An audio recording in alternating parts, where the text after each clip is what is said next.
Les Gabonais ont été bercés et ont vécu à travers un narratif qui leur a dit pendant plus de 62 ans que le mal de notre pays, c'est la classe dirigeante. Il faut déjà que, psychologiquement, les Gabonais reviennent à une autre vérité qui est peut-être plus prégnante, une vérité qui longtemps a été cachée. Je veux que, psychologiquement, les Gabonais sachent que le mal du Gabon n'est pas tant la marionnette, mais le marionnettiste qui active les ficelles de la marionnette.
Je vais commencer par répondre à la deuxième question.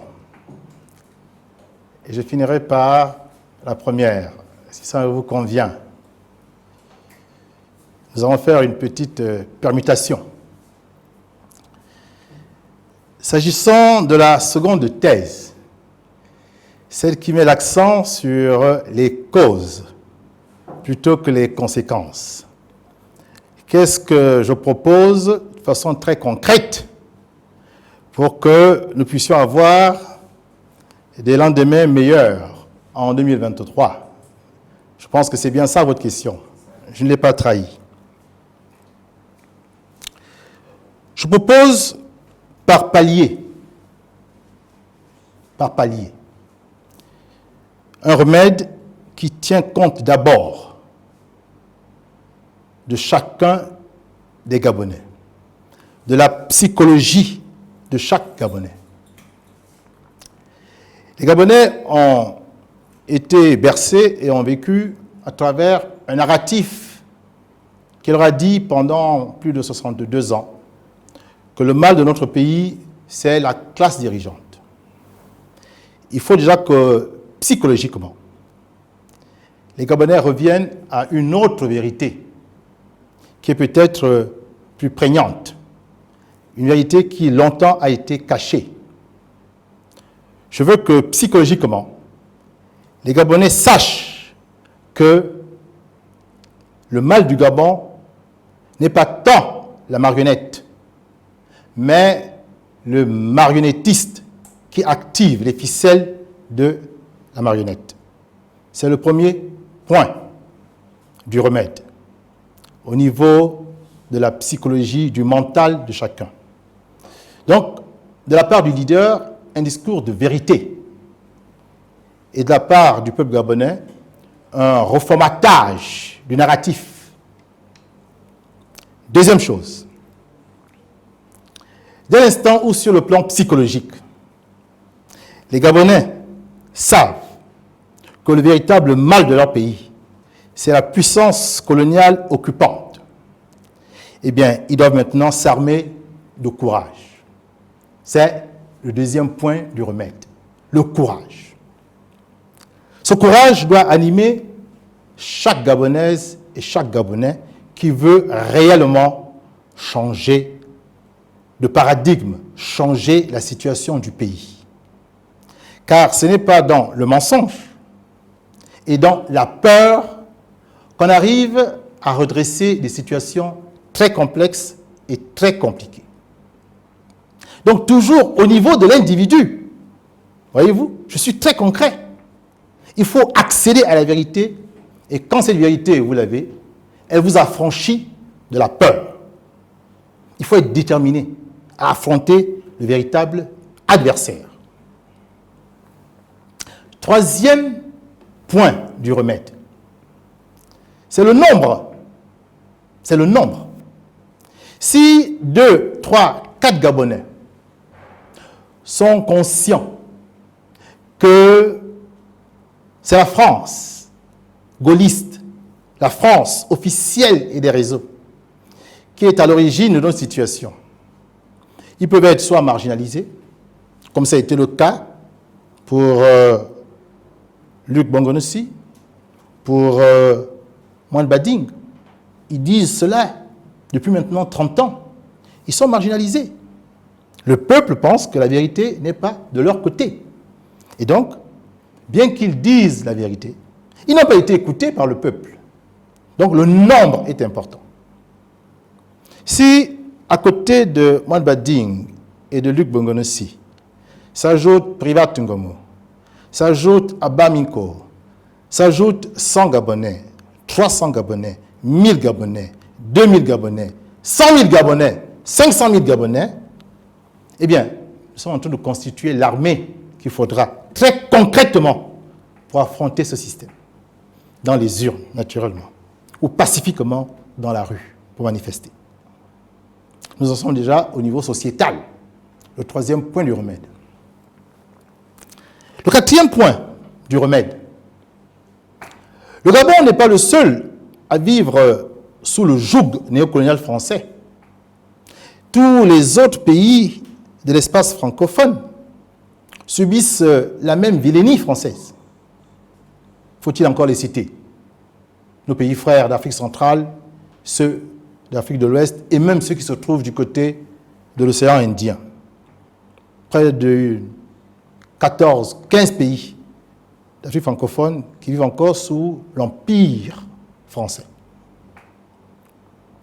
Donc pourquoi continuer à mener le combat seul, de manière isolée, en n'ayant aucune chance de s'en sortir, face à une France qui justement a pris soin de nous diviser pour nous neutraliser chacun un à un. Imaginez que le Gabon, le Cameroun, le Congo, la Côte d'Ivoire, le Bénin, le Niger, le Burkina Faso, le Mali se mettent ensemble pour commencer effectivement à lutter contre la France. Les données changent naturellement, car la France n'a plus que 2 millions de Gabonais à affronter. Il va lui falloir affronter plus de 300 millions d'Africains. Voyez-vous? 68 millions de Français peuvent venir à bout de 2 millions de Gabonais. Mais est-ce que 68 millions de Français peuvent venir à bout de 300 millions d'Africains de l'espace francophone? Voyez-vous? C'est le quatrième point du remède. Le cinquième point est hautement plus stratégique. Et vous me permettrez de ne pas aller plus loin. Car vous demandez d'être très concret, n'est-ce pas? Mais nous sommes écoutés aussi par nos adversaires. Est-ce qu'on livre à l'adversaire tous ces éléments?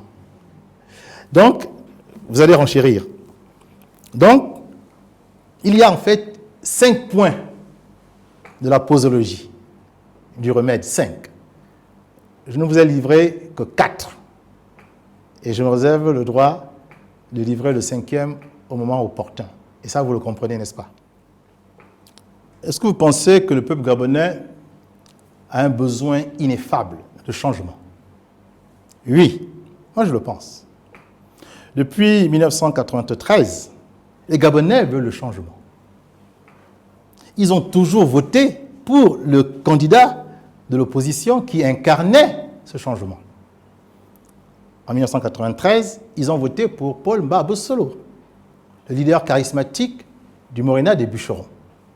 Les chiffres ont été inversés avec la complicité et l'accord de la France. C'est cela la véritable histoire. Mais pour l'instant, nous sommes dans le mensonge de l'histoire officielle. En 1998, cette même volonté de changement s'est encore exprimée lorsque le peuple gabonais a décidé de porter à la tête du Gabon Pierre Mamboundou Mamboundou. Et là encore, la France a usé de toute son influence pour imposer son poulain, le président Omar Bongo, paix à son âme. En 2005, il y a eu un bis repetita de 1998. Et puis en 2009, alors qu'on pensait qu'avec la mort d'Omar Bongo, les choses allaient changer au Gabon, la France a décidé de maintenir son contrat officieux avec la famille Bongo. Elle nous a donc imposé, par la voix de Robert Bourgi sur les chaînes de radio françaises, RFI pour ne pas la citer, elle nous a imposé le fils adoptif, Ali Bongo. Le peuple pourtant, on le sait aujourd'hui, avait voté pour André Mbaoba. Et enfin, en 2016, c'est par un massacre venu consacrer une fraude électorale que Ali Bongo et la France ont décidé à nouveau de refuser le changement au Gabon, qui pourtant, dans sa population, de façon majoritaire, avait choisi Jean Ping. Donc, en réalité, vous avez un peuple gabonais qui veut le changement depuis près de 30 ans, n'est-ce pas? A-t-on encore besoin de le préparer? Non, il veut le changement. C'est cela. Ce qu'il attend maintenant, c'est quelle est la solution pour, après l'élection, qui se traduit souvent par la victoire de l'opposition, quelle est la solution pour qu'après cette élection, on aille à la prestation de serment, n'est-ce pas? Voilà la vraie question aujourd'hui. Comment faire pour que le candidat de l'opposition qui sera élu en 2023 puisse prêter serment? Alors, nous n'allons pas vous dévoiler la tactique, n'est-ce pas? Mais on peut déjà vous suggérer la stratégie, même si elle est globale, car il y a une différence entre la stratégie et la tactique. S'agissant de la stratégie, en 2023, nous partirons à un combat à 2 rounds. 2. Le premier round, dans notre vision, dans notre imaginaire, dans ce premier round, il s'agira de battre la marionnette dans les urnes. Et ça, on sait le faire depuis 1993, car il y a une volonté de changement forte au Gabon. Donc, nous ne nous faisons pas vraiment beaucoup de soucis pour ce qui est du premier round. C'est le second round et dernier round qui est important. C'est celui sur lequel les Gabonais aujourd'hui sont attentifs. Comment faire pour que le candidat de l'opposition qui sera élu puisse être proclamé vainqueur et puisse prêter serment? Nous avons dit qu'il y a un marionnettiste qui jusque-là a toujours usé des ficelles d'ombre et qui n'a jamais été équinté.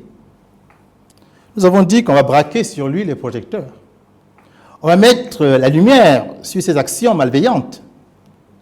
Nous allons, dans le second round, désactiver le marionnettiste. Nous allons imposer au marionnettiste de reconnaître le verdict des urnes. nous allons imposer aux marionnettistes de reconnaître le verdict des urnes. Nous allons nous adresser à la France officielle et des réseaux. Comment? Ça, je ne dirai pas maintenant. Mais vous comprenez que nous avons donc deux combats. Un qui porte sur la marionnette, qu'il faut battre dans l'urne, et un autre round qui porte sur le marionnettiste qu'il faut désactiver, c'est-à-dire couper les ficelles qui le lient à la marionnette. Voilà un peu l'approche que le New Power recommande pour 2023. Nous n'allons pas dire maintenant comment nous allons désactiver le marionnettiste. Sinon, il va se préparer en conséquence. On s'en doute, n'est-ce pas? Mais déjà, si on a compris qu'il y a un round pour la marionnette qui sera facile à gagner, sachez qu'il y a un deuxième round contre le marionnettiste qui sera hautement plus difficile. Autrement plus difficile.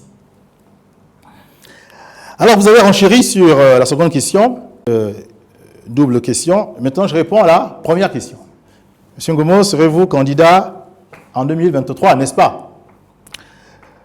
Bon, vous conviendrez que ce n'est pas ce qui est au programme. Dans l'allocution, le thème est clair. Quel diagnostic face à l'origine du mal, n'est-ce pas? Donc, c'est-à-dire que la presse gabonaise peut, de temps en temps, dans une rigueur professionnelle, s'en tenir au thème. D'autant que vous vous doutez bien que j'ai réfléchi sur la question. Mais est-ce le moment maintenant d'annoncer une chose? Quand, pour l'heure, ce qu'il faut, c'est sensibiliser les Gabonais sur ce travail-là qui exige vérité et courage. En temps opportun, peut-être dans cette salle, en temps opportun, posez-moi la même question. Je vous reprendrai cette fois-ci.